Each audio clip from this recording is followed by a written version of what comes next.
আর আপনাদেরকে আমি স্পষ্টভাবে জানিয়ে দেই, এই যে সিকিউরিটি রিস্কের কথা বিবেচনা করে ভারতে বিশ্বকাপ না খেলা, এটা আমাদের সরকারের সিদ্ধান্ত। কোনো রিগ্রেট প্রশ্নই আসে না।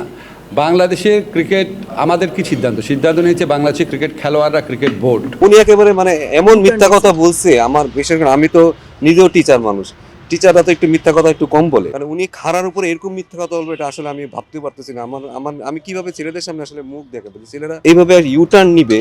উনি একটা শিক্ষক মানুষ, ঢাকা ইউনিভার্সিটির শিক্ষক উনি, একটা আমার দেশের সর্বোচ্চ বিদ্যাপীঠের একজন মানুষ। উনি এইভাবে মিথ্যা কথা বলবে, এটা আসলে আমরা আসলে মানতে পারতেছি না। আমার মানাটা আসলে কিভাবে মানবে, এটা আসলে আমার বলার মতো না যে উনি কি বলে আসলো আর উনি এসে কিভাবে ইউটার্নটা নিবে। দেখুন, একটা ছেলে যখন বিশ্বকাপ খেলবে, সে তার তার ড্রিম, তার এই এই যে 27 বছরের ড্রিম সে এখানে নিয়ে আসছে। ড্রিমটা আপনি 1 সেকেন্ডে আপনি নষ্ট করেছেন।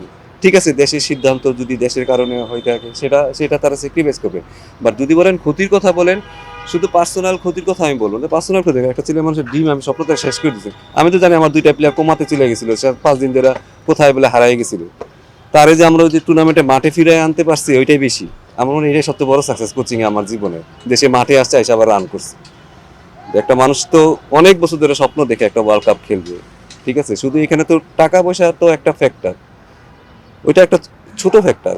কারো আসলে যে ওয়ার্ল্ড কাপটা সারাটা জীবন স্বপ্ন দেখে আসছে, সে একটা ওয়ার্ল্ড কাপ খেলবে। দেখুন, আমি দেশের সাথে আমি অনেক কিছু স্যাক্রিফাইস করতে রাজি আছি, ছেলেরাও করবে, রাজি আছি। বাট আমি কি ছেলেটার উপরে হাতটা বুলাই দিছি, বাবা তোমরা খেলতে পারতেছো না এই কারণে? একটু সুন্দরভাবে কমিউনিকেশন করে আমার মনে হয় তাহলে কি অনেক কিছু মানা যায়।